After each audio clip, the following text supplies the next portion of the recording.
Bailon Ngayon.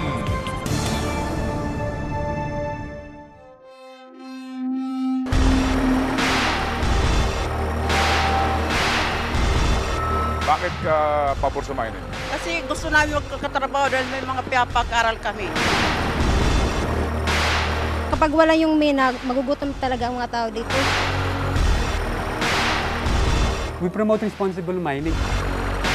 Hindi naman kami pinabayaan ng kumpanya, tinutulungan naman nila kami. Meron na ho bang responsible miner? Meron po. Responsableng pagmimina. Ano nga ba ito? Ang responsible mining ay merong positibong epekto sa ekonomiya ng bansa. Ang pangalawang pilar niya, environmental, na dapat kung ano man yung naging adverse effect niya sa environment, yun ay pwede magkaroon ng remediation. Yung pangatlong pilar ay social. Dapat yung mga host communities kung saan nandun ang mina ay dapat ma-develop. At ang development nila ay hindi lamang habang mayroong mina. So economic, environmental, and social. Minus isa, hindi na ho siya responsible mining. Kung ganito ang mga panuntunan, meron pa nga kayang responsible miner?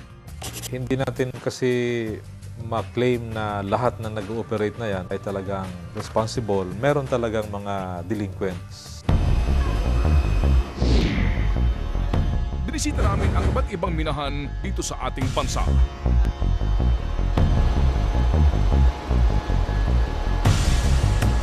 Ang aming first stop, ang tinaguriang sentro ng mining sa Pilipinas, Caraga. Ito ang siltation pond ng Shenzhou Mining. Kapansin-pansin na iba ang kanyang disenyo. Dapat ang siltation pond ay pinag-iipunan ng waste materials ng isang minahan na kinakailangang masala bago siya maging clear patungo ng karagatan. Ito ay ibang klase. Isang level lang at kapag nag-overspill, diretso ka agad sa dagat. Ang siste, ang mga bundok na kinabkab ay hindi yung walang tanim, kundi yung mga may makapal na kagubatan. Unta na kay naa naman diri an mina, an ila mga tagdaot, ila unta ayohon kay nakadaot diri, nahakot sila ng yuta, pagkatapos kami aya kami tagda. Misa na rin daw binaha ng putik ang kanilang lugar. Di kami nga matay diri sa ubos. Dili kami pansinon ng dinar. Di kami pansinon na naa sa mga panggobyerno. Mas kaamo na ni Kapitan. Kami lagi nangaboy man kami kaniadto wala pa mina. Upat kami nahan. Nganong problema kami diri, sir? Ito ay bahagi ng Kinalablaban River sa Claver, Surigao del Norte. Dati-rati, ang ilog dito pinakikinabangan ng mga locals para sa kanilang inumin, sa kanilang paliligo at sa irigasyon. Pero ngayon, matapos na magtayo ng minahan ang Platinum Group of Mining Corporation sa itaas ng bundok, ang ilog na ito ay wala ng pakinabang. Laterite, maliwanag na maliwanag.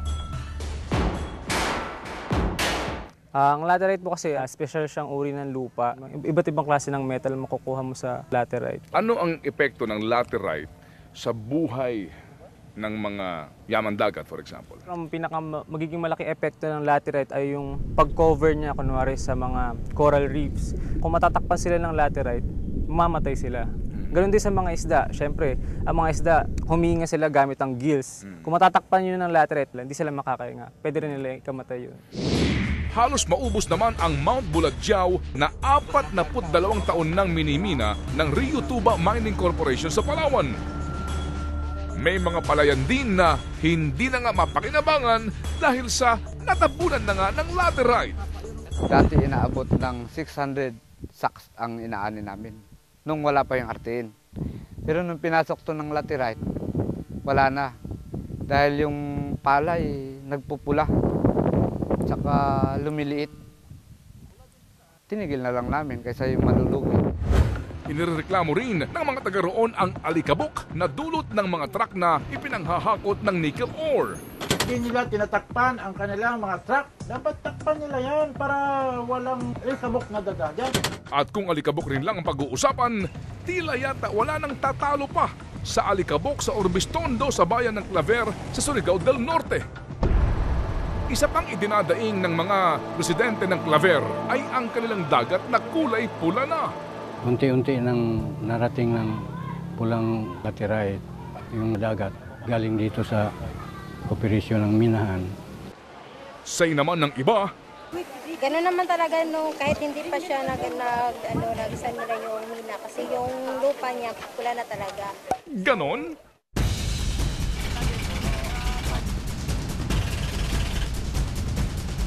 Si Mang Rogelio po ay tinaguri ang local diver dito ho sa Surigao del Norte. Ang gagawin niya ngayon, 10 kilometers mula doon sa shoreline ng mga minahan, siya ay dadive, manong-manong. Opo. Para ang gagawin mo sa ilalim? Kukuha po ako ng sampol ng kular para makikita niyo na talagang wala ng kinabang. Kaya mong i-dive yan, ha? Kaya po. Sige, manong. Pakita mo sa amin. Wala akong kinalaman dyan, ha?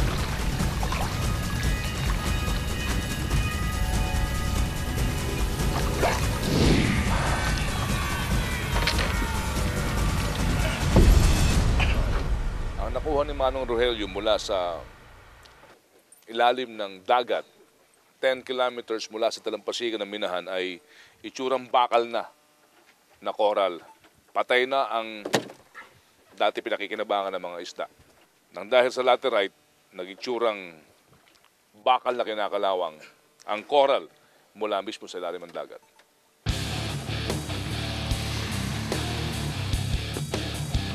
Dito, hindi uso helmet. Pinuntahan din namin ang Hinabangan Mining sa isla ng Manicani sa Eastern Samar.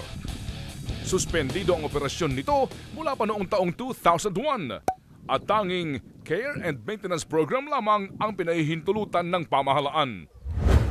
Nakilala namin dito si Mang Marcial Sumuok.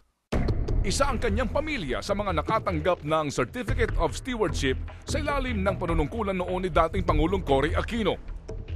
Ang Certificate of Stewardship ay nagbibigay ng karapatan sa mga dati nang naninirahan o gumagamit sa isang forest land na ariin ito sa loob ng 25 taon. Gano'ng kalaki yung lupa? 5 hektar ang nakalagay dyan. Anong taon ito binigay? 1989 yata. Ibig sabihin, hanggang 2014 pa dapat ang karapatan ni Mang Marcial sa lupa. Kaya lamang nang dumating ang minahan, binuldoser ang ibang bahagi ng kanyang lupain. Lahat tayo, mayaman o mahirap, ang kinakain natin galing sa produkto sa pananim. Hindi galing sa produkto sa mina. Ito ngayon ang problema. Mismong mga presidente na ang naglalaban-laban at nag-aaway-away. Saan yung relocation nga? 6 months nga o ano nga? Amakan pa? O hinadlangan nga nila. Bailon